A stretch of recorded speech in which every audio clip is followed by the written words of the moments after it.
And we are live. I was just playing with a couple features there. There, I'll put that back. So tonight we've got some special guests. We've got Frankie and Alex from FNA Vanlife, and we can't forget Paco.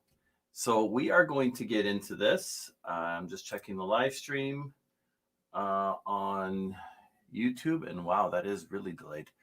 Okay, we are going to bring up Frankie and Alex. Hey guys. Hey. How are you? We're good. Good. How about yourself? Good. Good to see you guys. Yeah, it's good to be here. Thank you for having us tonight. We appreciate it. Not a problem. How's Who's the weather all here tonight? We got Morris in the house. We got TGIF. It's your favorite day of the week. I know. Carol's in the house. We know Carol. We know Carol. Got fantastic life ventures. Wander. Welcome everyone. And it's lagging a little right there, but that's all good. So we are going to get into this. We've got a lot of questions here. Are you guys ready? I mean, yeah. we're trying. We're getting ready. I got my water here just in case I get out of breath. We can't handle. I don't want to sweat too much, you know? It's pretty hot in here. Exactly. I have like a 300-degree dog in my lap right now too, so. Yeah, this probably won't sound the best, but I got one between my legs. Okay, let's get into this. Where'd they go? There they are. Okay. You saying this sound? Someone wrote, say my name. What do you wish you had known 10 years ago? Oh, that's a tough one. Honestly, right now, I wish I knew that van life was even a thing, because I probably would have started this lifestyle while living in Brooklyn, possibly, and saving myself a lot more money. Mm-hmm. But then again, I might not have been ready for this. So, but I do wish I knew about it. Yeah, I feel like I don't know about 10, because like 10 years ago, I would have like just got out of college. And I feel like you got to make the mistakes you got to make. You know what I mean? Mm-hmm. I've definitely made some interesting choices in terms of relationships. Yeah, it makes two of us. You know, like We all done that. Choices that you wouldn't redo, but definitely everything is a learning experience. And I mean, it's impacted us to get to the point that we're at right now too. So yeah, and if like somebody had a time machine and dropped me off to like my younger me and was like, "Don't do it," my life right now would be totally different. Yeah. And I like my life right now. Yeah, me too. I'm pretty cool with it. So then we go back 10 years, but you look at it now and you can say, okay, what's one of your biggest failures that you've actually learned from? You can go first. Well, mine would probably be, relationship stuff, like being in the wrong relationship with the wrong person. Mm-hmm. For what felt like the right reasons, but not realizing that, it was super toxic and staying a lot longer than I probably should have. And, internalizing a lot of that in terms of like, me making mistakes and choices. Yeah. And, I think we could all feel the same way. Yeah, feel about that. But I feel like the lessons that I learned from that was like to find a partner who's somebody who's like a real true partner. Like, I feel like Frankie and I are very much a team, and we get along really well, and we communicate super well. Yeah. And, even when we're both stressed out or hungry or tired and like, we're at our worst, yeah, somehow we can still laugh about it and still, not get mad at each other. And it's just like really refreshing. And I feel like you have to have some really terrible ones to know a good one. Yeah. I feel like that for me, it's kind of hard because I'm trying to think in like a work-related aspect, like maybe if I would have took an opportunity a little bit sooner and like going back to New York and taking the job doing the air conditioning a bit sooner rather than waiting until I was 22. I should have did it when I was 18, because then I might have saved up a few more dollars and had myself. You wouldn't have saved up any more dollars. I might not have, but the fact, I think the whole thing for me is like what I probably wish I could do over, or what I've learned the most from is like how to spend money and how not to spend money. I think that was one of the biggest things for me, because it was never something that was taught to me really that well. And every time anybody wanted to give me advice on it, I kind of didn't listen. You know what I'm saying? And I think that's my biggest thing that I wish I could redo and get back to. So speaking of advice, what advice would you give somebody that wants to get into van life? We wrote a whole book about it. Yeah. It's available for sale on Amazon. Yes, it is. But so basically, both of us were coming from jobs where we're working 40 plus hours a week. We had really stable paychecks. We'd known that for like a decade. And so, I used to be an administrative assistant, so I'm very used to like lists and planning and organizing. And so for me, going into van life was very much about like making the budget, figuring out how much money we had, how much money we needed, how much was the van going to cost, where are we going to travel, how many miles per gallon were we going to get, like all of these things, and like figuring out, okay, if we're going to leave on January 1st, this is how much money we have to have in the bank to be able to afford to travel for a full year without having to worry about making a single dollar. Yeah, I think one of the things that I would tell myself is like, be prepared to minimize what I have already, like declutter my situation, become more of a minimalist previous to doing this. And not that I had a problem with any of that, but I guess that's probably one of the hardest things that I went through when we were getting into van life, was just getting rid of all the things. And not because I didn't, like, I just held on to so many memories within each thing that like would come out, even though I didn't use it in like a year. Well, and you too, I feel like, had a lot of like, oh, well, that is an important thing, and I might be able to use it at some point in the future. Yeah.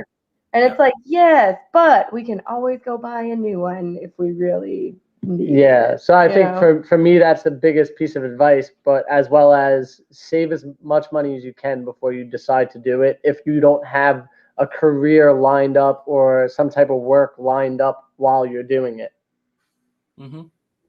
So that makes sense. Yeah.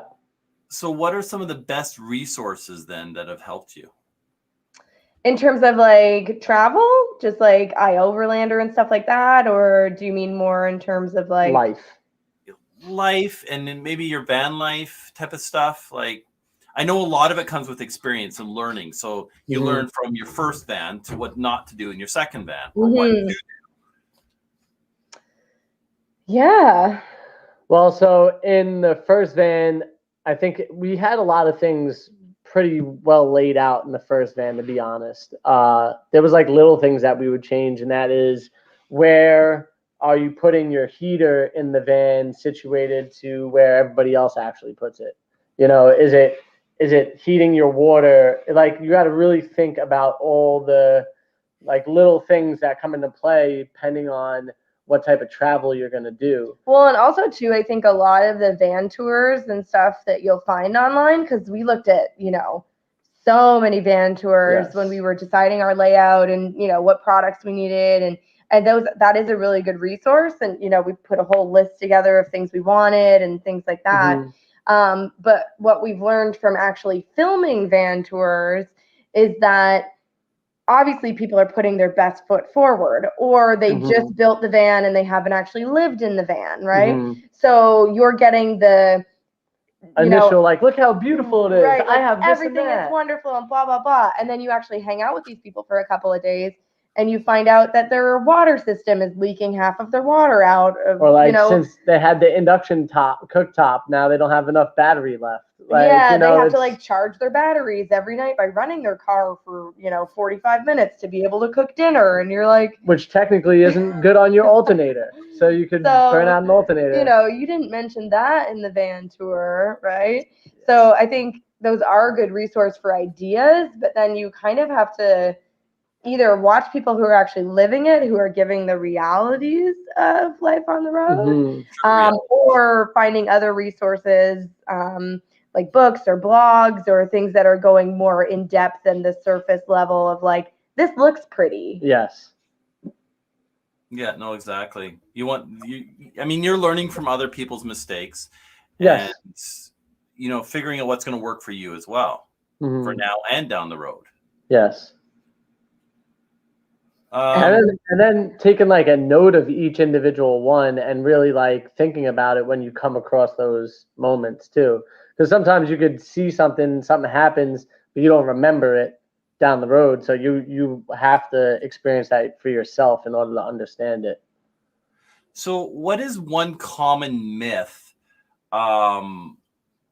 with van life that you kind of want to, you know, clear up?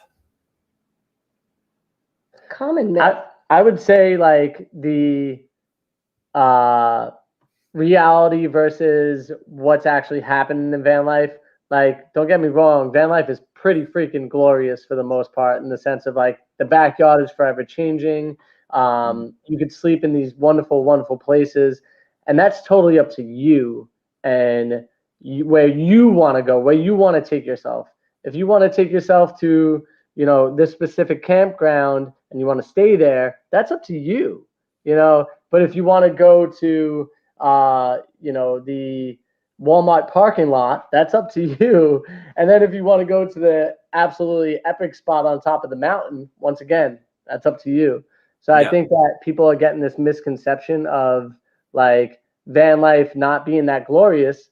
Yeah, there's down things to it, just like in everything else. Like we have to do certain empty types the of trash cleanups and do the water tanks and empty the toilet, which realistically is pretty normal things, you know. Sometimes they happen to be in like a Walmart parking lot, you know, or not even degrading Walmart, because sometimes I go to those and I'm like, wow, this is actually really nice. You know. So but no matter what it is, it's all about what you make it. And I think that everybody thinks that they're automatically going to get this glamorous thing, but they have to make it that.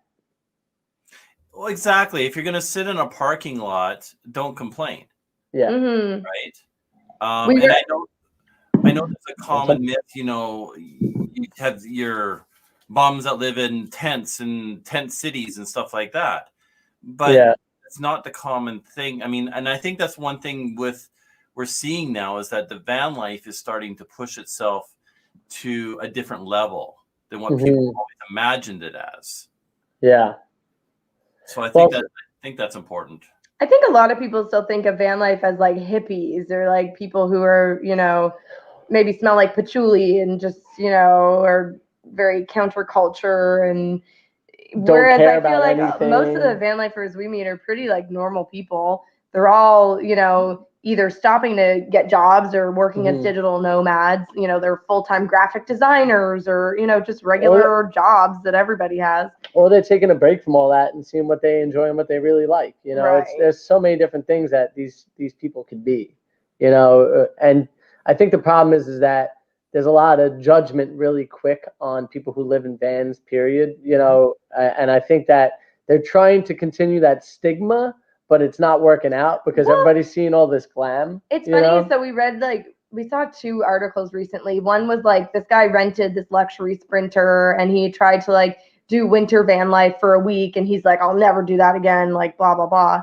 And then somebody else wrote an article about like, you know, van life's really not that glamorous. And then they took pictures of their van at like these horrible rundown campgrounds and, you know, Walmart parking lots. And you're like, okay, the 2 people who are writing those articles, obviously, you know, maybe they were told they had to, or like, here, your editor's like, here's your story, go pitch it. Yeah. Somebody who's never been into the outdoors, never been into camping, didn't do any research about like what van life really is. Didn't even like read the instruction manual on the camper, you know? Like, and then they get out there and they're like, oh, this sucks. And it's like, well, yeah, because you're doing it wrong. Yeah. You know? Yeah. So it's just unfortunate that people like that have a platform to like write for like news outlets and stuff, because then, you know, somebody who might have been interested in van life reads that and is like, oh, well, I guess, you know, I guess it's not what it's all cracked up to be. Yeah. You know? And maybe there's an agenda to like make it seem less desirable than it is. And that's okay, because then we have more land out there for us to hang out on. Exactly. So would you classify this as one of your happiest moments in your life then? Oh, yeah, I would definitely say so. I mean, I think this is the happiest I've ever been, to be honest with you, in the sense of where my life is, who I'm with, and just the lifestyle that we're living. I feel very free and at peace with what we're doing. And even when people like, however they feel about it, they feel. I don't even really care. I just want people to know that there's an option for something different for them if they want it, And I 100% wholeheartedly agree with Frank, except that our van is only half built right now. So we sold our first van, and then now we're building out our second van. And so I would 100% agree with you if we were living in our van and traveling right now. Yeah. Whereas you'll appreciate it. You'll appreciate it. Yes, for sure. It's funny, like 10 or so days into like being in a house, like having to be in a house, Alex and I both were like looking at each other like, did we make the wrong decision on building a new van? Because like we really would much rather be out on the road. Well, and even right now, like all of our friends are at Schoolie Palooza, and everyone's having like crazy drum circles, and, like having a great time, and we're like, that'd be nice. Yeah. And I mean, it's okay to miss these things. Like, this is part of our adventure right now. Right. And we know that when we're back in the van and we're back out there, we're going to be just as happy and enjoying the moments. And just as we are right now, we're enjoying all the moments. It would be better if we're on the road, but these are still good moments. Mm-hmm. So who's your biggest influence then? Ooh, for me, it's actually probably the influence that got me into this lifestyle was more of a snowboarder. Don't know the name off the top of my head. I saw, like a YouTube video a few years back, and the dude was kicking it at Mount Bachelor with a fully converted fire truck, like an old fire truck.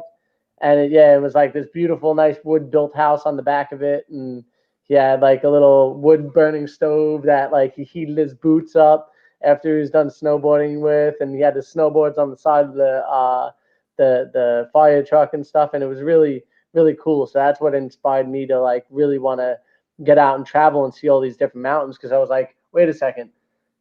Like, you're telling me that I can live in something and be able to go to every single mountain that I want. This is an option. That was the first time it like clicked for me. Alex?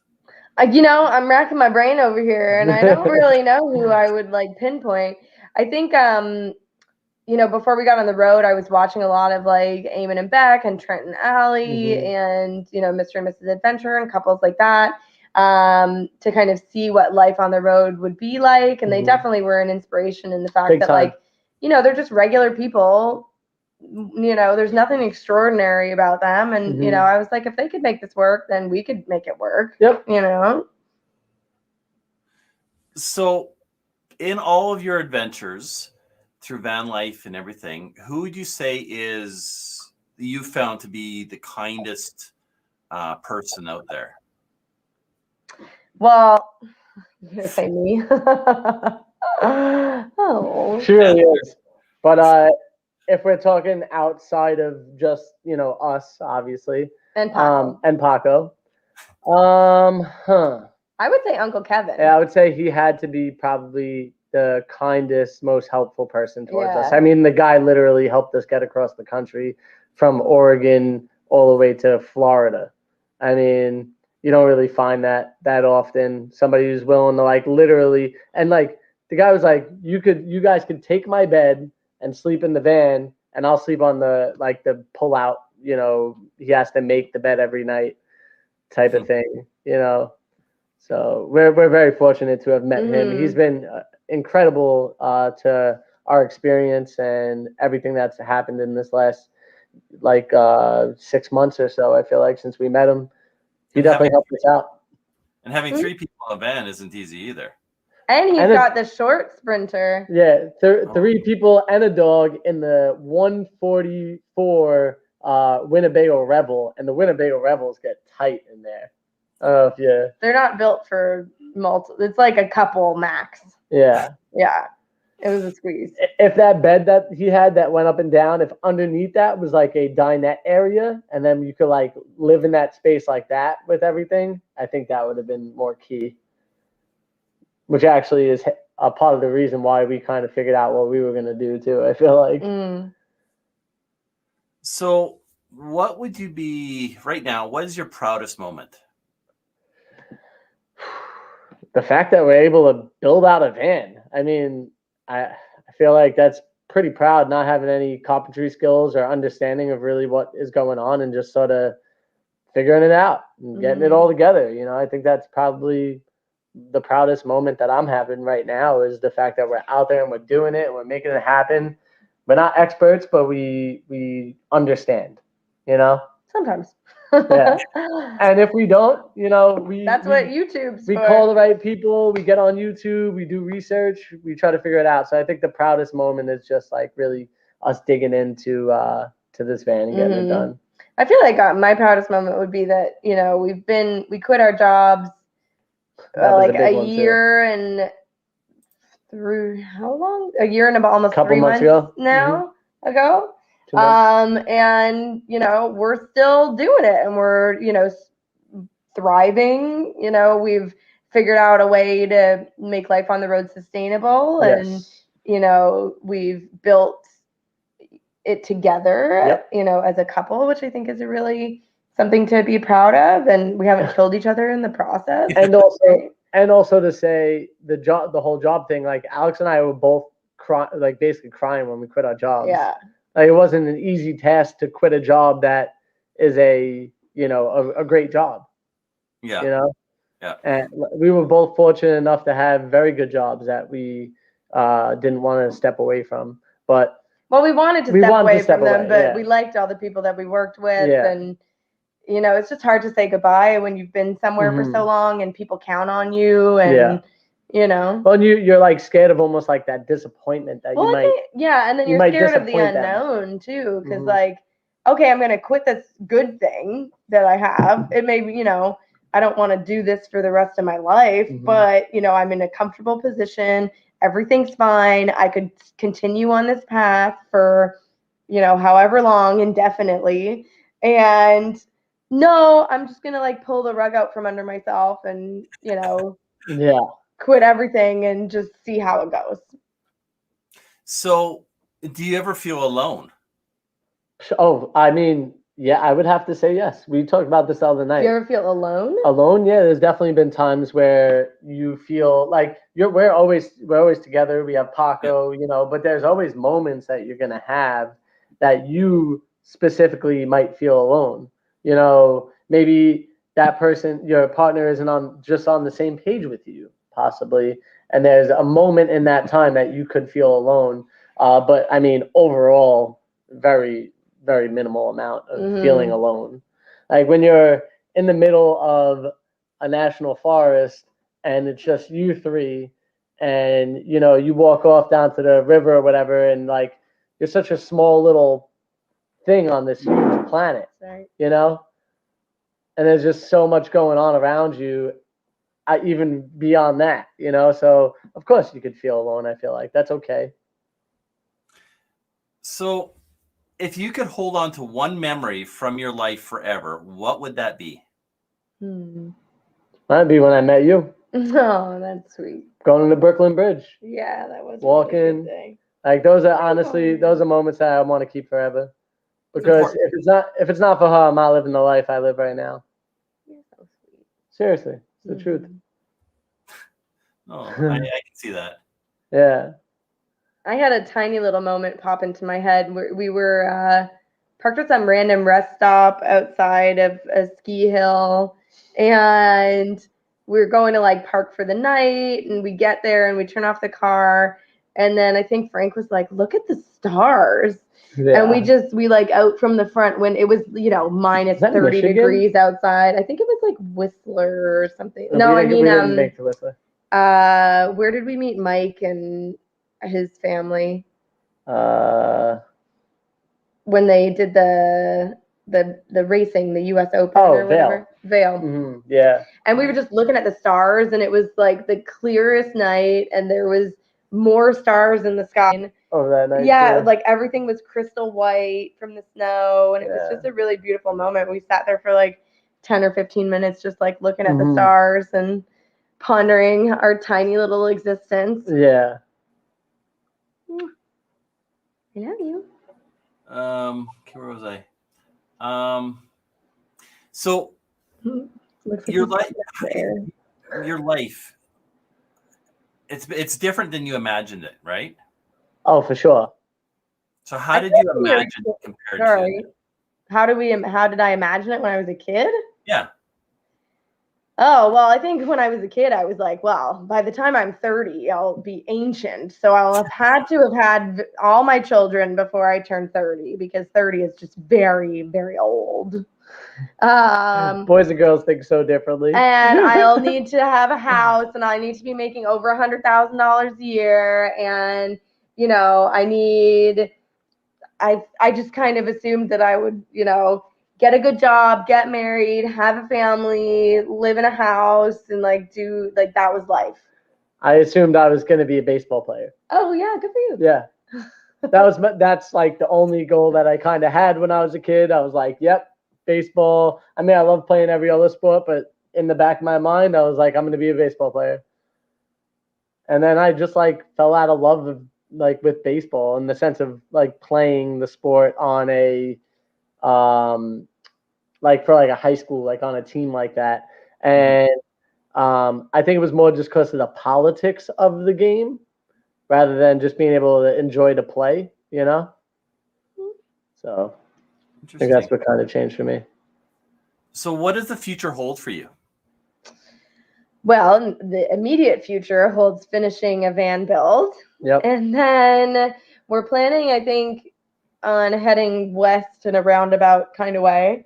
We'd like to head into Mexico, do Baja California. Mhm. Maybe we'll go from there all the way to Alaska. Maybe, I don't know, we might immigrate to Canada. We might. I think it's going to have a lot of love, positivity, good energy. We're going to go with the punches. You know, we're going to kind of have a plan, but go wherever we, you know, feel called to. You know, I think that's what we kind of discussed. Yeah, like going with the flow, I think is what we are. Right now we're in Sarasota, Florida. Yeah. That's where we're building. Frankie's mom has a house here. Mhm. So we're staying with her for the duration of our build. And then, yeah, just like kind of going with the flow. I think the first time around, when we first left New York, which is where we built our first van and was living before we started van life, we had all these like really big plans that we were going to do. We were going to snowboard 71 mountains. We were going to drive all the way from Whistler to Panama. We were going to make it back in time for Thanksgiving at Disney. We also thought we were possibly going to make it to Alaska in all that time too. It was like we had so much planned. We were moving. And for the snowboard portion, we were like, go, go, go, go, go. It was like snowboard, get in the car, drive 4 hours, sleep in the parking lot that we just got to, wake up the next day, snowboard, drive, snowboard, drive, snowboard, drive. And it was exhausting, but we were trying to make this world record, and, you know, it was going, and we were getting some like steam in terms of like PR and mountains wanting to like host us and things like that, which was great. But then the pandemic happened and all the mountains shut down, and you know, all these plans that we had basically just got thrown out the window. And, you know, after we bunkered down for a little while, when we started traveling again, it was kind of like, let's just go where we feel like it, and like go where we're invited, or go, you know, if we meet some people and they're heading this way and we're, you know, digging the vibe, let's go with them, you know? So it became much more about like just going with the flow. And I feel like all of the best times that we had were when we were just like trusting our intuition and trusting the signs and just like, you know, being in tune with, you know, the way that the universe wanted things to work out. Yeah. That's how we met Uncle Kevin. That's how we met a lot of our really good friends now that we have from being on the road. And it's just, I feel like that's kind of, we have like a general idea of where we want to go, but I don't think we want to put anything too much in stone. I think then we might miss out on things that would be better. Yeah, but overall, I think the future's bright. We have a lot of great opportunity that's going to come our way, and we're very excited about all of it. So that's a good question there. So in your planning of your van, is there any consideration for any additional little Puppies? ones? Maybe another More puppy. puppies? Maybe another puppy. We definitely, obviously so Alex and I'm 32 and you're 33. I don't know, somewhere around there. We don't really know her age. I was like, how old Her am age is I? still up in the air. We don't I really know. forgot. Yeah, you forget it after a while. Yeah, it's my birthday coming up in a little bit. So then, so I think I'm still 33. But I don't know. I'm really not sure. We've talked about that stuff. Obviously, there are going to be questions that pop up in our life at this point in time in our life. We've talked about it. We're definitely planning for if anything ever happened. Hopefully we can live and travel in the van for a while. First little while of the kid's life and whatnot, and just see where it goes from there. We're not trying or anything, so but we don't even have a house right now. Yeah, we'll see what happens. Definitely not having a baby in Frank's mom's house. No, that's for sure. That is for sure. I love your mom, and she would be so happy about that. I will take a pass. Hey, it's never too late. I had Cayden when I was 40, so. Yeah. Yeah, and that's the other thing too. It's like, like what I was saying, when I was a kid, like everything had to happen before I was 30. If I had a baby after I was 30, then I was like ancient, Mm-hmm. But then I lived in New York City for a number of years, and all of the women there are pushing strollers. I'm like, that lady looks like she's at least 40. She looks too young. She looks a good age. And I feel like maybe that's like small town mentality versus like big city mentality. Mm-hmm. Whereas like in the small towns, like a lot of the people that I know that never left my hometown all have kids that are like 8 years old, and I'm like, wow, that's a lot. I'm also thinking about the idea of like, who was I when I was 23 or even 20, right? Yeah. I was not ready for a kid, that's for sure. And like other parents are out there, they're doing it. My mom did it, she was, I think, 22 when she had me, and I was her second child. And, people do it, but that doesn't mean that I'm glad that it didn't happen at that point in time. Let's put it that way. Oh, I agree. I think the older you get, I think the more, the more mature you get and the more you're going to learn. But you know what? I give it to some of those people that have had them young and they've made it through. Mm-hmm. Yeah, anybody can do it. Technically, women's bodies are meant to start making babies at like 15, 16, 17. And I feel like, that's a strong choice. Yeah. But, I feel it happens. I feel like you'll know when you're ready, and we'll both know, I feel like, when we're ready for that stuff. Yeah.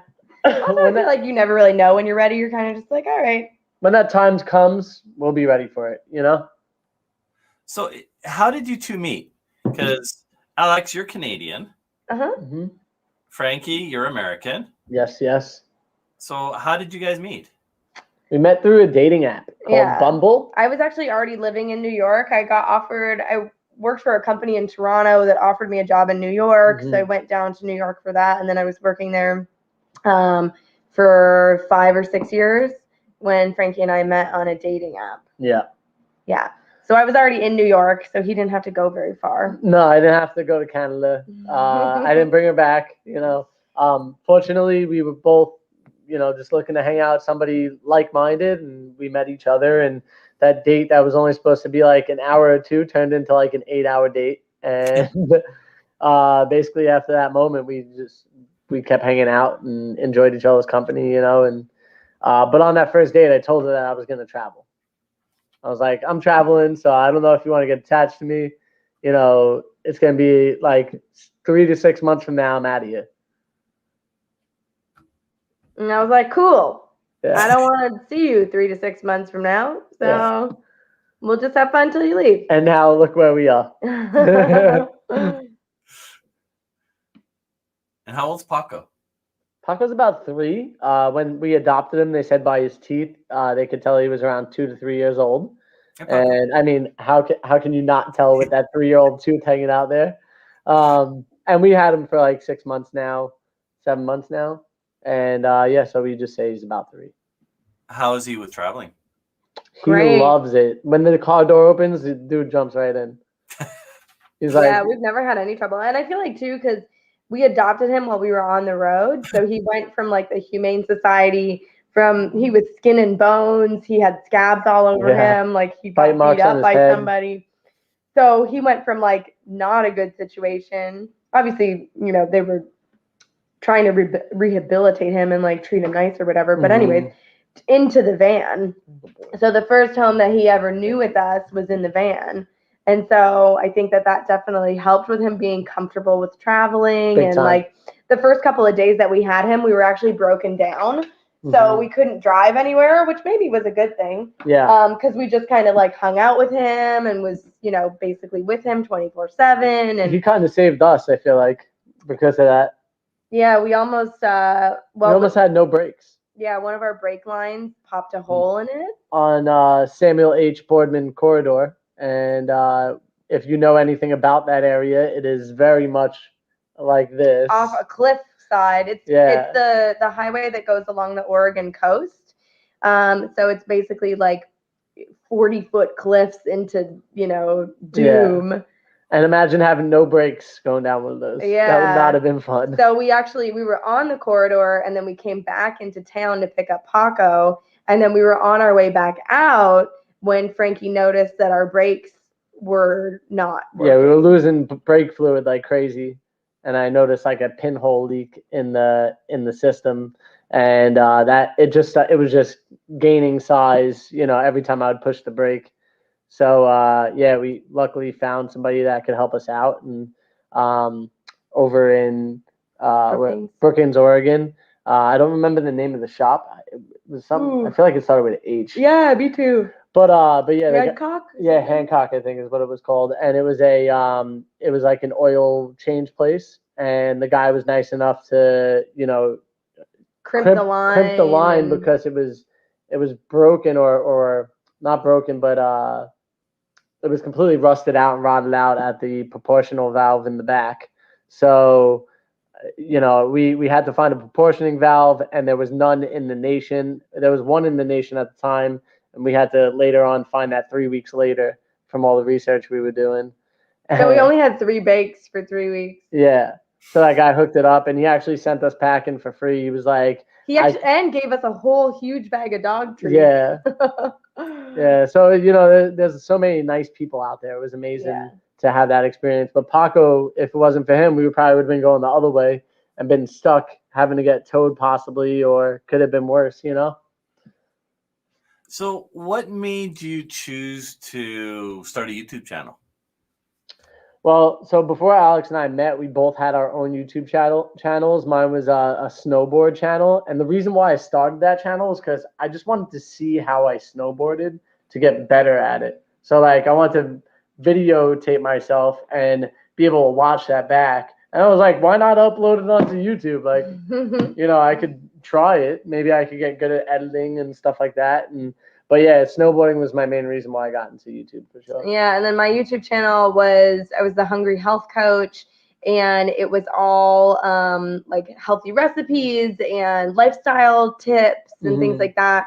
I was, on top of my full-time corporate job, also became a certified health coach and yoga instructor, and so was you know, teaching my one-on-one private clients about healthy living and healthy choices and healthy cooking. And people would just kept saying to me, you know, like, it's so hard to cook a healthy meal and I don't know what to put together and it's like really complicated. So I was like, it's really not hard to cook a meal. So the whole premise of me starting the YouTube channel was to help my, you know, one-on-one coaching clients learn how to cook food really easily, like healthy food, fast and easy. Yeah, that was like in your refrigerator for sure. Yeah, like basically I would just like go into my fridge and be like, all right, today I have this, this, and this. Let's make a meal, you know? And so I did that for a number of years. So I was still doing that when Frankie and I met. And like, you know, and that's what became FNA Vanlife. Yeah, so if you go way back, you can get some real nice recipes if you want. And but then after a couple of months of traveling on the road with me doing stuff on my channel and him doing stuff on his channel, but then all of it was kind of the same, but like a little bit different. Yeah, you know? I don't know why we didn't think about that part before we started traveling, but you know, selfishness. Yeah, I don't know. both Like of we us. both had a different idea of what, like I was like, I'm gonna do healthy cooking in the van, and it'll be about like, you know, that like how to do yoga on the road. And or I was don't know. like, I'm gonna do extreme sports everywhere we go. And so I was like, well, I don't want your extreme sports on my healthy yoga channel, Yeah. and you know, vice versa. But then we just realized that we were just wasting time, and Yeah. you know, It took the pandemic actually for us to sit down and be like, okay, what are we gonna call ourselves? And how are we gonna do this? Like, what's the responsibility gonna be like? You know, so it's like you got to think of all these things. You know, plus we still had my channel that we were gonna try to figure out, you know, stuff for, and now we created that to be this van guy, that van girl. So if you go back in that one, you can see all the old snowboard videos, which is kind of funny. Some of them being very bad, where some of them techno music really loud. Yeah, but you know, that's how life goes. Life changes. You evolve. Yeah. So what do you think was your best location, or you can call it vacation or a location you've been to? Yeah, that one's tough. I really, really liked Oregon, like outside of the Bend area. Yeah. We found a couple of really beautiful, there's just like lake after lake after lake, and they're all surrounded by mountains. Mhm. And everywhere you look is just like absolutely beautiful. Yeah. And so we found this, we hardly ever camp at paid campgrounds. We're always looking for like boondocking spots. So we found this, I think somebody actually gave us this pin drop. Yes. But so we get there and it's like right off of a lake. We strung up our hammock. We watched the sunset over the lake, under like behind the mountain. You had a view of like 5 different mountains in the distance from the lakeside, where we had the hammock hanging out there, and the sun was setting directly on the hammock. So it was kind of like a perfect position. And actually, it turned out that it was it was the weekend, so it was pretty busy, and I guess it's kind of like a known spot for locals. Yep. So, you know, this other campsite kind of close to ours invited us over because they'd been fishing all day, and they were like, do you want some of our, like, we just like fried up the fish, like, do you want to come and have some fish with us? And so it was really nice to like hang out with them and have some fresh food. Their son came over too, so it was nice because he's like a 17, 18-year-old kid, and he was coming to say hello to people that he doesn't know. Meanwhile, the parents are more like, like he does it to everybody, you know, like. But it was funny because it was really nice. He was super inviting. They were super inviting to us. We got to eat some beautiful fresh fish out of that lake, which was awesome because I mean we didn't have any idea that was gonna happen, you know. So yeah, it was really cool to experience that for sure. For me, I'm gonna go with a winter destination. I feel like, of course, we didn't get a lot of time to stay at a lot of places during the winter because we were trying to do all the epic and icon mountains in North America in a single season. We wound up snowboarding 70 mountains, but out of that 70 mountains, one of my favorite places was Big Sky in Montana.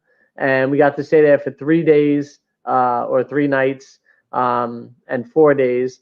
And I snowboarded basically every single one of those days. And I mean, they got like 3 feet of pow, but on top of that, it was just an absolutely stunning place. Like when we were driving up, the road to the mountain was just like a windy road with a river side just going, you know, down the whole entire windy road.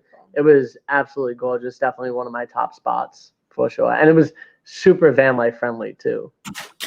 Nice. Yeah. So when you're out, do you get recognized? Very, very, very suddenly, like not often. We were at the Whole Foods the other day, and this lady was like, my daughter or my niece follows you, loves your channel. And then some of our friends actually who are like now friends. Forrest and Alex. Yeah, so we met Forrest and Alex. We did their ProMaster van tour months and months and months ago. But so we were in the California redwoods, just like going for a hike and like walking. And the funny part is earlier that day I said, I wonder when's the threshold that you hit on like YouTube where people start to notice you, you know what I mean? Yeah. So we're walking and Frankie's like, wow, I think that's the biggest tree. No, this is the biggest. No, that one. And then so this other couple is walking towards us and he's like, oh my God, I say that all the time. Like that's, every tree I look at is the biggest tree. And then he goes, wait, no way. You guys are that YouTube couple, right? He's like, you're Alex, right? I'm like, yeah, and it was just crazy it was that, funny. that they were both like excited to see us. We were excited to see them. We became fast friends. Yeah. For sure. We hung out with them for like 3 hours, just then like talking about stuff and whatever. Yeah. And then we met up the next day, and then we camped together for 2 nights. We did a van tour, their ProMaster van. It's Yeah. actually on our channel. It's the blue ProMaster on the channel. You cannot miss it. It actually has a ton of views on that video. It's a beautiful build out that they did. Mhm. So I need to call her for why. some like decor tips. Yeah.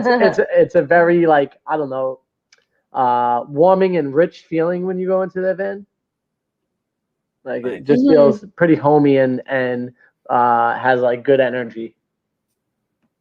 So what advice would you give somebody that's just starting out in van life?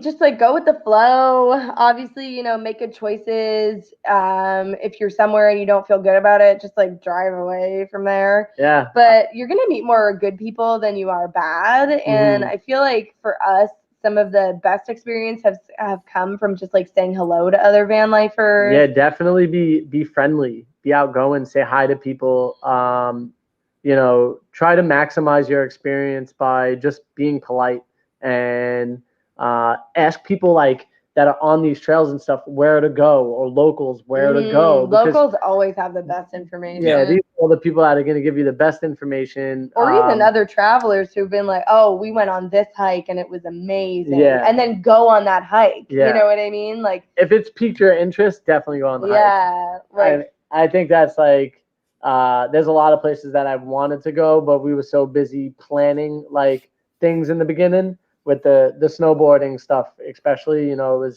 we had such a deadline to be everywhere that there was definitely situations where people like, oh, let's go here, it's going to be sick. And then we're just like, we can't, we got to keep moving, or like stay an extra day just because we had a great time with these people, and we couldn't. So take your time, and just allow things to happen, feel it out. You'll feel the good situations and you'll leave the bad ones. So what's your favorite thing about van life then? The freedom. I feel like that's like what everybody loves about van life. Definitely. But honestly, it's like even just the other day, we were walking around the complex, walking Paco, and we were like, it's a Tuesday afternoon, and we should probably be at an office right now, but because we made all these choices that we made that led to where we are here, instead we have this beautiful Tuesday afternoon to just like take our dog for a walk around the block. I think for me, it's the community that it creates. Like the moment we start talking about the fact that we live in a van and that we're doing something different, people are always interested, one. And two, I feel like that all the people that we wind up meeting that are, van life specific people, or bus life, or, whatever it is, RV camping, a lot of those people that do it full time tend to have this like-mindedness, and this, no matter like how long they've been doing it, and this love for, I don't know, nature and each other, and the passion that they have in being in these, this different living situation. I think you get an automatic respect for somebody when you see them doing this type of lifestyle, or you give it at least. Yeah. So V has a question. Where do you guys see yourselves in 5 and 10 years? Hopefully still on YouTube, making videos, having fun, laughing. I don't know. Maybe we have a kid by then. Maybe, I don't know, maybe 2. Maybe we have just like 6 dogs. I really don't know. I think no matter what, we'll just be having fun and enjoying life. Yeah. I think that's the most important thing. And like, hopefully, 5 years from now isn't guaranteed. 10 years from now isn't guaranteed. Yeah. So you got to make the best of your todays, because 5 years from now, I hope we're at Schoolie Palooza or just leaving Schoolie Palooza at this point. So what's your least favorite thing about van life? I guess the least favorite thing, I guess for me, like, you get really used to it, but like the infrequency of showers, because like when you live in a house, you could literally go and have a hot long. I could stand in the shower for 45 minutes if I wanted. Well, to, like 30 in this house. But you know, like on the road, sometimes it'll be like 3, 4, 5 days, and you're like, okay, we need to figure this out. Yeah. And I think too, like with the pandemic, it was a little bit more dicey, whereas now it's, you know, things are a bit more open depending on where you are, so you'll have more options for that. Well, and I think we'll actually have a hot water heater in our new van, which is gonna be great. I think that's the whole thing, is we set it up a little bit different. So the one thing that we absolutely wanted, we have. Yeah. So like that hot water was the main thing that we wanted. Yeah, you have enough cold water showers in your van, and you're like, I'll wait another day to go to the truck stop. Thanks. Yeah, it's definitely, I think that's the biggest thing is, you know what I kind of miss? I kind of miss, like just playing basketball, like going to the courts and shooting hoops, which I actually bought a basketball and was like, Alex, we're going to be shooting hoops every By the way, our new hobby is basketball. Once in a while. Okay. You can put a net on the back of the van. Right. You know, there is another couple out there that lives in a bus, and they have a hoop on the side of their bus, and I challenge them to some horse or you know, a basketball game when we see them. So why not? Yeah, right. So have you ever had any setbacks? And if so, what were some of them? Well, our last van was just breaking down all the time. Many like setbacks? it felt like every other week we were replacing something in the shop, getting something repaired, waiting for a part. We spent so much money on the brakes, no AC, many different things. Yeah, the no AC, and then driving through Nevada was really rough.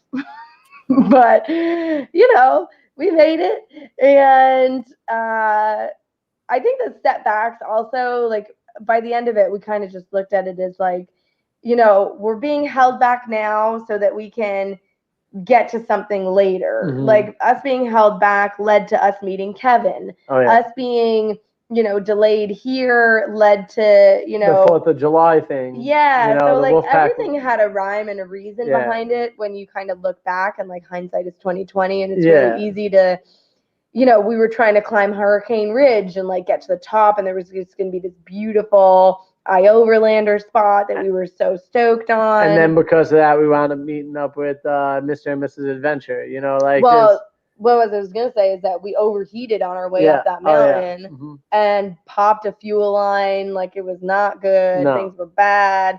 I rode down the hill for 2 miles and then tried riding back up the hill for 2 miles. It was terrible. So anyways, you know, and that day was so, you know, by the end of it, we were just like, that sucked, you know.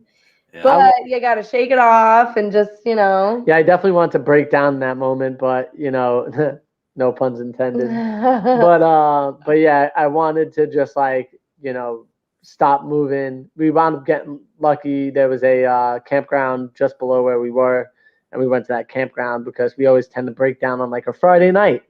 So, you know, we were able to roll down into that campground and make it there for like some safety and just feeling okay that you're in a spot, figure out your situation, what you have to do, find out where, you know, you have service there. So you figure out that you know, have a couple garages nearby and whatnot. But yeah, it's just crazy. You have all these things that happen, but at the end of the day, I feel like that they're all learning lessons. Like they put you in the places that you're going to be in later on and get you ready for them. So, I mean, at least that's what I feel like. Every time we've had a horrible situation, it just put us in a better situation. So Karen has a question here. What's your favorite meal to eat in the van, and who cooks that meal? I definitely do all of the cooking in the van. Frank very rarely. If I like ask him to take over, he'll take over. Yeah, but it's not a normal takeover. It's like, hey, Alex, where's this? Hey, am I doing this right? How long do I put that? And then where does this go? And I'm like, I asked you because I need to relax. And he's like, but I don't understand. But so anyways, we do a lot of So my favorite meal to make in the van is probably like our lentil coconut. That's the stew. favorite one you make. What's your Yeah. favorite meal though? I think favorite meal to eat in the van. Okay. Who cooks? Well, so I really like that meal, but I think that my favorite one is probably like the sausage and peppers and onions. That's we do these like vegan sausage, those like are field good. roast, and then I think we usually do that over rice or sometimes pasta or so. Like usually it's like some kind of vegetable with some kind of bean with some kind of grain. Yeah. Oh, you know it's actually In some kind of absolutely way. delicious and my favorite thing to eat in the van? The bread that you make. Oh, the bread is really good. Yeah, she makes this little pan bread. Oh, it's so good. And then I make this white bean like Dip? hummus almost. It's almost like a pizza dip. You put that on top, it tastes just like a pizza. So It's so good. Yeah. Yeah, I like that. We haven't had that in a while. Yeah, we should have that soon. So V has a question for you. What are 3 things each that you cannot live without? Mine would be like Frankie, Paco, and probably my cell phone.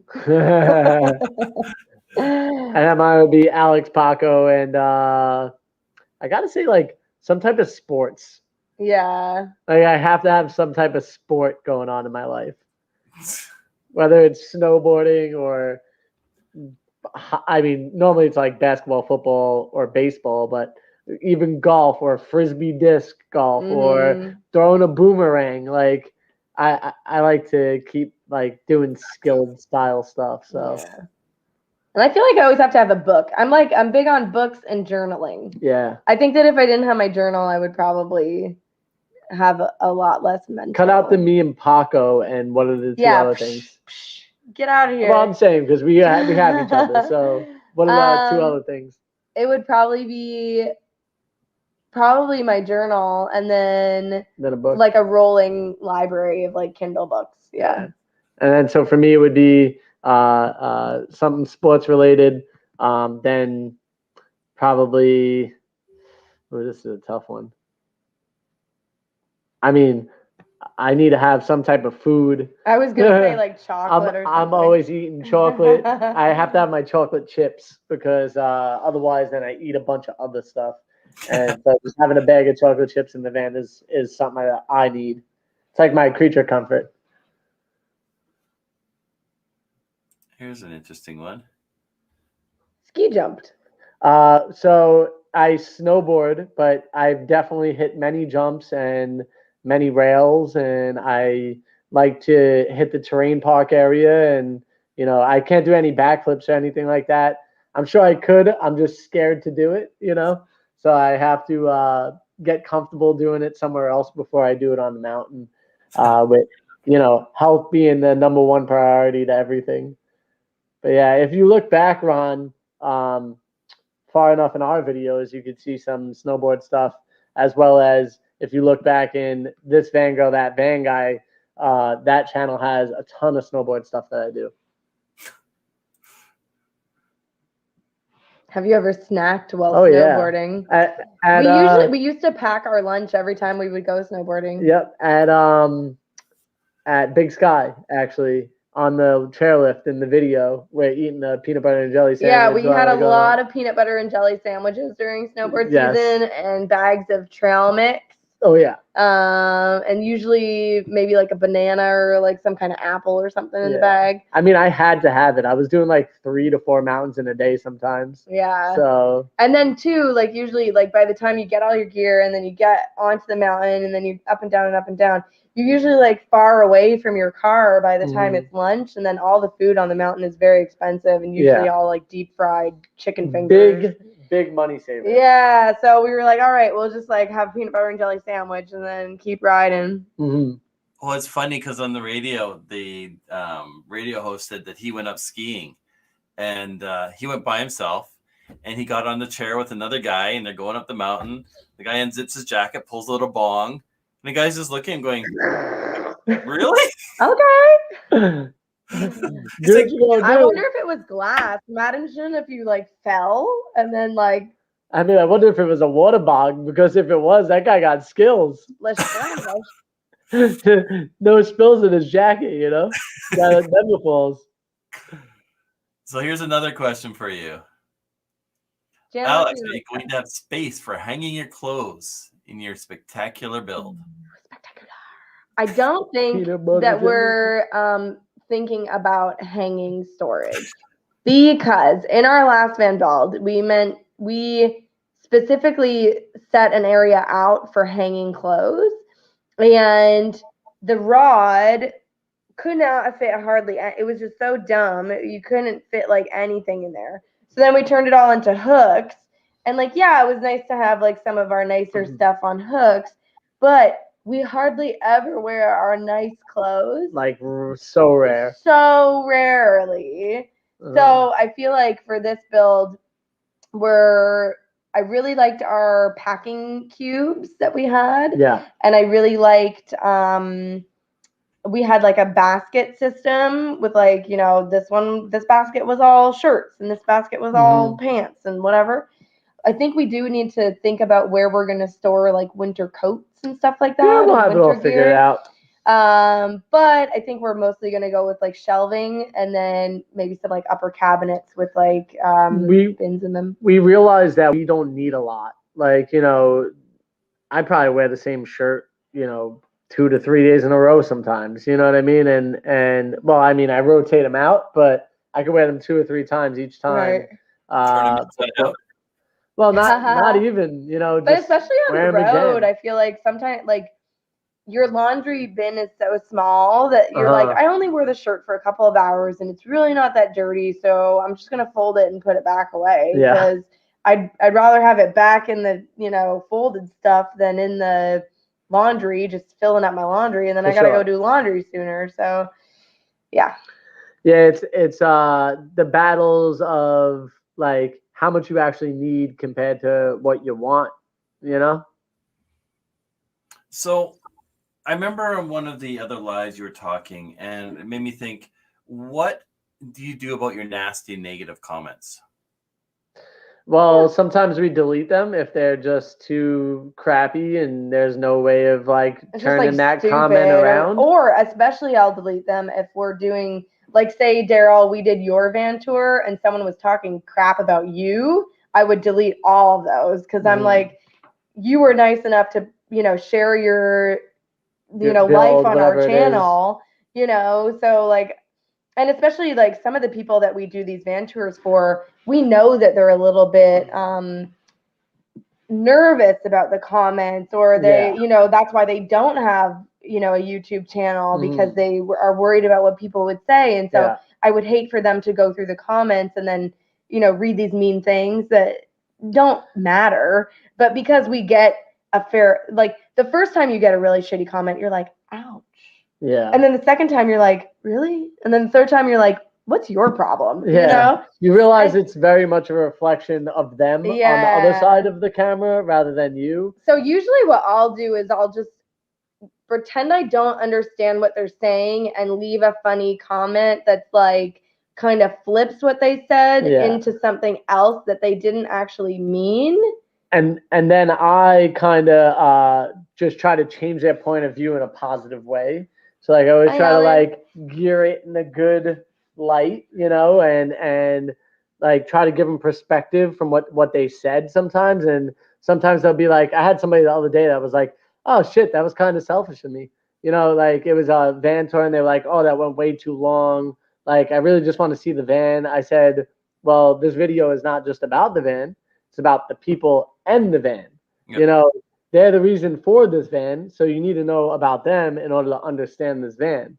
Right. And the guy was like, oh, shit. I was really selfish saying what I said. Like, I shouldn't have said that. And I apologize, And I was like, I appreciate that you even recognize that you did that.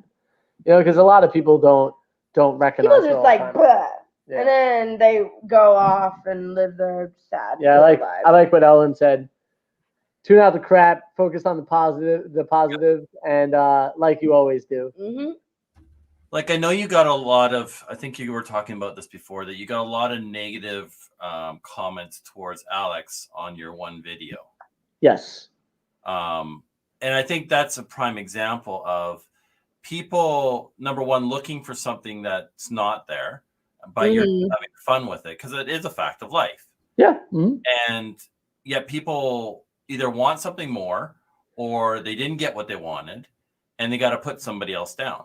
Right. Yeah. And I think another part of it is like when you are getting views like that, you have to understand that there's going to be haters no matter what. And when you start seeing that, that means you're doing something right. Or that it's just being shared to a much wider audience. Because like when our weekly vlogs or, maybe they hit 2,000 views, and that's awesome. But those 2,000 people are people who love us and love our channel and have been watching for however long and know us and know what we think is funny and they like our sense of humor. This is who we're making the videos for as well. Whereas, we enjoy making the videos for these type of people. You know? But then when it hits 100,000 people, we don't know a lot of those people and a lot of people don't know us. You know what I mean? And so that's their first introduction to us.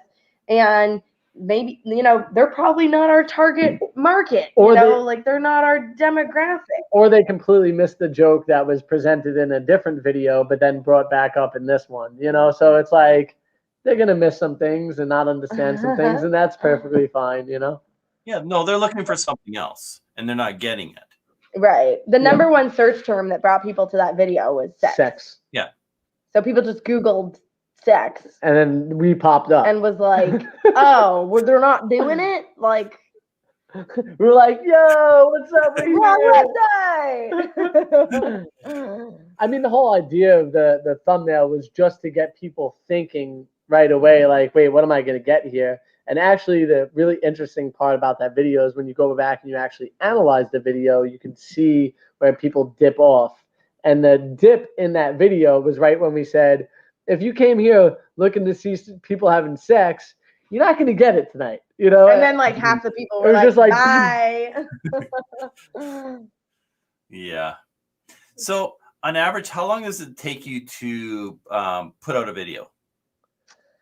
Depends on the video, I guess. Usually, so like we put out a weekly vlog and then we put out a second video. We used to be doing 3 videos a week, but then with the build and 3, it was just like too much. Yeah, you got to think like, what are you shooting? So like we do the weekly vlog. That one takes all week to do because we're shooting almost every day of the week. And then we're putting together a vlog. And then you got to think you have like hundreds of clips to go through. So you got to like upload everything and then go through everything and then build a storyline. And it takes a while. Yeah. It takes a long time. The Tuesday videos are usually a little bit snippier where it's like, okay, we have an idea. We go in, we shoot the points, we shoot the B-roll. This is what it is. Yeah. So like maybe that takes like 2 days. I would say it would take like to shoot it as well as edit it. It takes like a day and a half to 2 to 3 days, somewhere around there.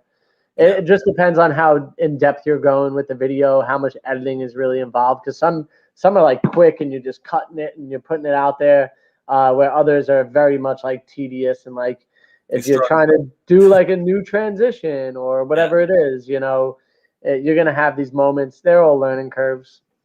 Yeah. No, I hear you. So what is one thing that you can leave people with that tells people about your journey and about what you do with your channel?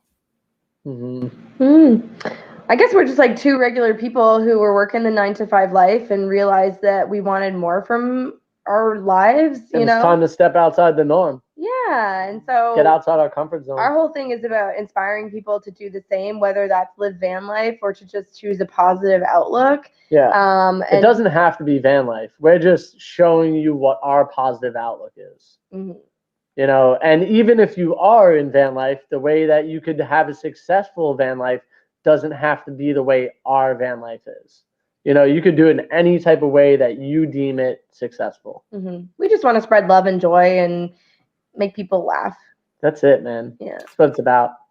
So if you weren't doing van life, do you think you would still be doing the same thing you were doing before? I mean, yeah, probably. I'd probably be still stuck in the job that I thought I was signing up for, in the sense of like longevity of life and, have that pension and benefits. And you got to make a big change in order because I feel like, you know, like I said, we both had good jobs that were comfortable. We were making good money. We liked the people that we worked with. Yeah, there's things that's annoying about any job, but, you know, generally it was fine. Yeah. But then, you know, looking back now, I'm like, can you imagine if we were in our tiny little New York apartment Oh my gosh. in lockdown, working from home? We would have suffocated. Like, oh my God, it would have been horrible, you know? So, like, it's good that all these things worked out the way that they did. Yeah. But I could totally see, whereas if this was never presented, that we would have just kept on keeping on. Stayed in that same indefinitely. track. I would have probably just been like thinking about how to get out of it all the time. Or like, how can I snowboard more? Yeah. Or, yeah. I was literally like getting on a snowboard and like, I mean, or I should say getting on in my car and driving to the mountain every single weekend just to get away from the city and away from that feeling of being, you know, thinking about my job and all that stuff all the time. Jana. So you said earlier that with COVID hitting, that's where you kind of came up with the idea of the channel. So COVID's kind of inspired you to get out there, explore, and just to... I think it gave us the opportunity to rethink what we were doing. Yeah, it gave us how we were doing sit it. back and reflect and be like, this Like, isn't working exactly that the way. was dope, but how do we make it even better? Because realistically, we realized we were just going way too hard, way too fast. And it was too hard to keep up with everything. How do we structure ourselves a little bit, enough to where we could just, you know, have a good time and live out this life to its fullest? Love you, Ellen. Hi, Ellen. Now I forgot what I was going to ask. We are all different, for sure. Yes, 100%. And we love homesteading, too. I feel like that might be something that we could maybe see us doing in 5 to 10 years from now. Yeah. So we'll see what happens. Yeah, and that's the thing is, like, we're just in a moment in our life right now that could change at any point. You know, like, we're accepting this part of our life right now and we're loving it and it's wonderful, but who knows when it will change. So we're gonna try to continue to enjoy it and live it to its fullest, because like this is just one part of our life right now. So with COVID hitting, have you seen that big change in your channel as well, with your viewers and more subs and more people coming in? I think that it has a little bit to do with it, but I think the fact that we've been super consistent and we've been putting out videos and trying to make things entertaining and, you know, on top of all that stuff, COVID's might have helped a little bit, but I don't think it's helped a ridiculous amount, you know, because people were still on YouTube, people were still doing all the searching and stuff. I think, if anything, maybe it could have aimed searches more towards van or life, like people which could have been are helpful. more thinking about like alternative ways of travel, alternative ways of living. Yeah. I think that could definitely couldn't hurt, you know. Yeah, it definitely didn't necessarily hurt us when it comes to views and but I think that. too, what's really like, obviously our channels weren't really growing, and then we combined forces, and then now they you know, it's been on an upward trajectory. But that, you know, technically coincides with COVID, but I think it also coincides with like us joining forces and putting our energies into something together instead of both working on something separately. Yeah, and just like understanding what we were doing on top of that. Like, we didn't really have a goal or purpose or idea or target or any of that stuff. We were just like winging it. So, I think we're still winging it. Yeah, we're definitely still winging it. I feel like we have kind of a better understanding of what we want to create. Yeah. Because, I mean, it's like Justin and Christina said, for them, COVID just basically slowed them right down. And I know that's affected a lot of people. Well, they're in Canada too. Yeah. So I think we've been lucky that we've been in places that have generally been quite open in terms of businesses and moving around. I know this is going to sound funny, but I'm very glad that we're in the States right now. Like, it gave us an opportunity to travel a lot more freely, I think, an opportunity to, you know, go about our business in the sense of we're out in the middle of nowhere. And like, you know, we're out in the middle of nowhere, not seeing a lot of people. respecting, people's distances and boundaries and all that good stuff. But our actual ability to travel has never been off the table. Correct. Well, Justin and Christina are in Quebec, if I'm not mistaken, and Quebec had a huge lockdown. Yeah, and we were there. Well, we were in Ontario's lockdown for a while. Yeah, Ontario has their lockdown. BC is just free, and everybody's doing whatever. But the provinces that are doing their lockdowns, their numbers are going down a lot quicker, where our numbers keep going up. Right. So, I mean, we're slowly getting to that point, but I don't know. I mean, if you look at Florida's numbers, I'm sure we're a giant trash fire. But it's also, it was kind of interesting. We're not going anywhere that we think is really going to put us at risk. What was kind of interesting to me, though, is I had a quick conversation with one of your friends the other day, and we were talking about COVID numbers and whatnot. And they said, it's kind of funny because if you look at per million or whatever, at that moment in time, Canada was actually worse than the States when it came to per capita, in the sense of growth of COVID. Meanwhile, they were having these lockdowns, and then you didn't have lockdowns in a lot of places, but then you also have lockdowns in New York and LA and these places, right? So I don't know how much faster or how much slower or whatever is happening, due to these type of things, but we'll find out soon enough, I'm sure. Oh, hell, Ellen. Ellen with the 1999. That's awesome.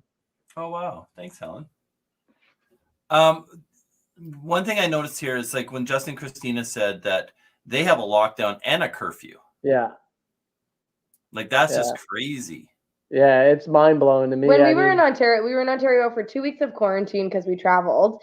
And then basically we got out for 2 or 3 days, and then the whole province went into lockdown.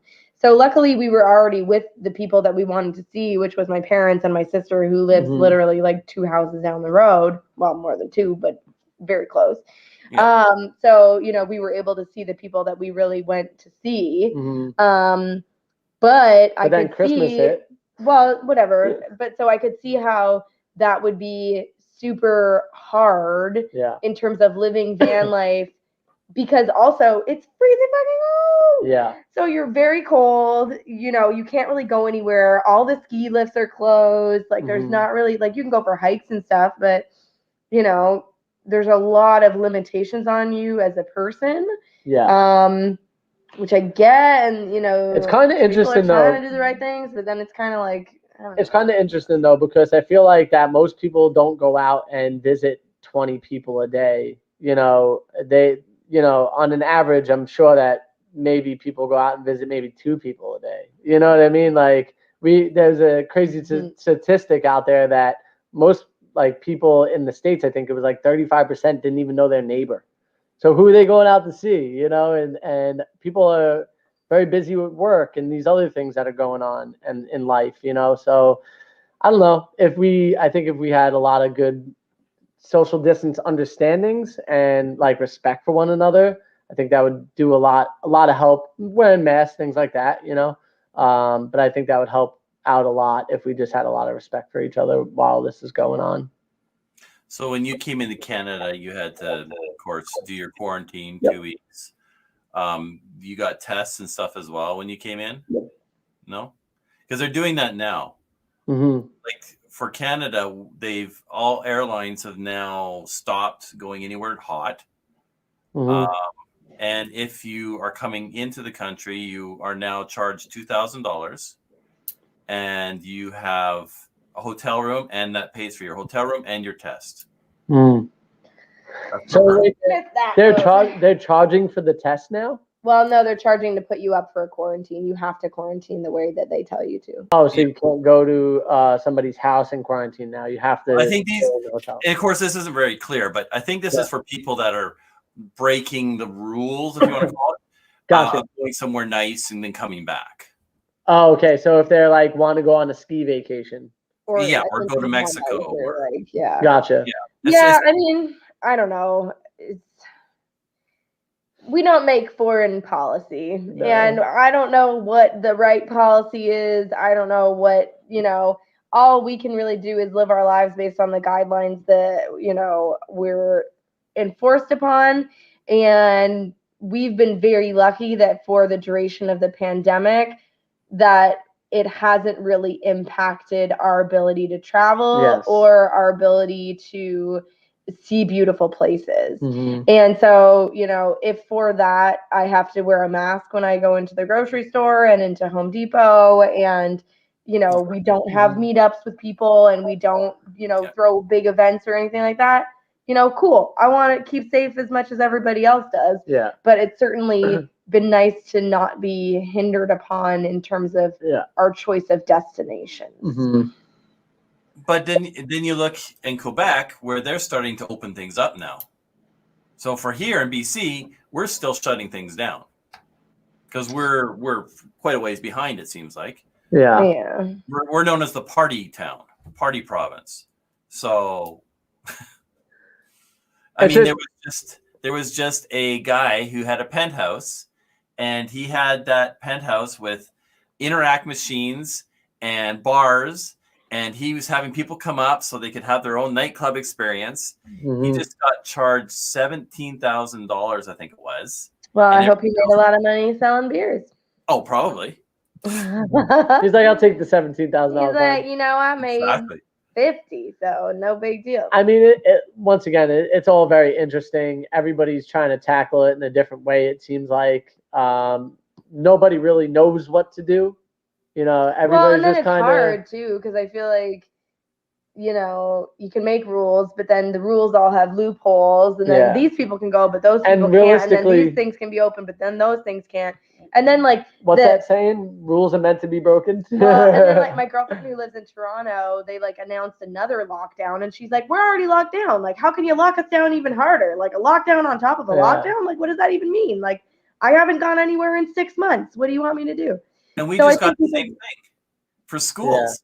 They're requiring masks, but you already required masks. But the funny part is like a lot of kids can't even it's hard for them to get it and transfer it, supposedly. So, like, why? I think that we just don't have a lot of science, and a lot of like things that are choices are being made that aren't necessarily all the time backed in science, but maybe they are backed in like social acceptance or social making everybody feel better. I guess that's my question is, when you get the vaccination, right? And you get both vaccinations, whatever, and you're the 95% now, do you have to continue to wear a mask? Can you start hosting Super Bowl parties? Can you just go back to normal life? Because realistically, you're 95% chance of not catching or giving it, correct? Yeah. So it's like, what changes?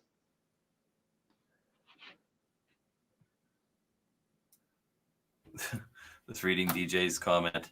Yeah, for anybody under grade 6, you're not required to. Anybody grade 6 and up, you have to wear a mask. 6 and up, okay. But it's just that's very arbitrary. You know what I mean? It's like, oh, grade 5s can't get it. Grade 6, whoo, careful. Exactly. It doesn't. Yeah. So who knows what's the best course of action? The guy that's got held back 3 years in a row and he's still in 5th grade. He's like, I don't need to wear a mask. No mask for me, man. And I don't want to keep you guys too long. What is something you want to leave everybody with?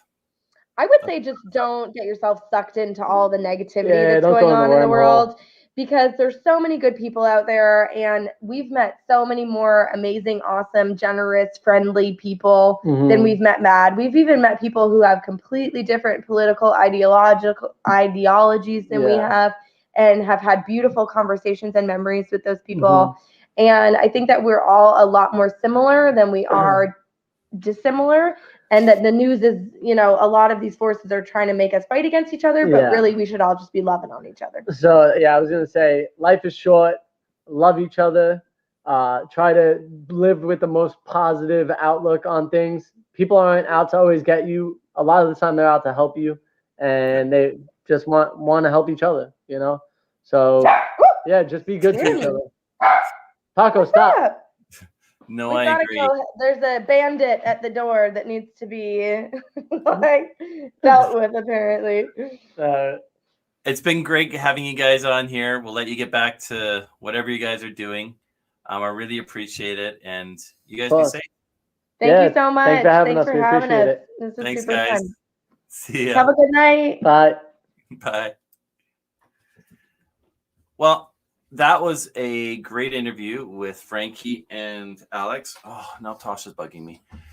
And we really appreciate nice people and people that are truly want to help others. And that's what's really special with the community of the Vanlifers, and especially people that actually really try to help others. And that's just awesome. And I want to thank everybody tonight that came out and was watching the interview. I'm being attacked by my dog right now. Sorry about that. And yeah, we are going to leave you and you can watch this as we go.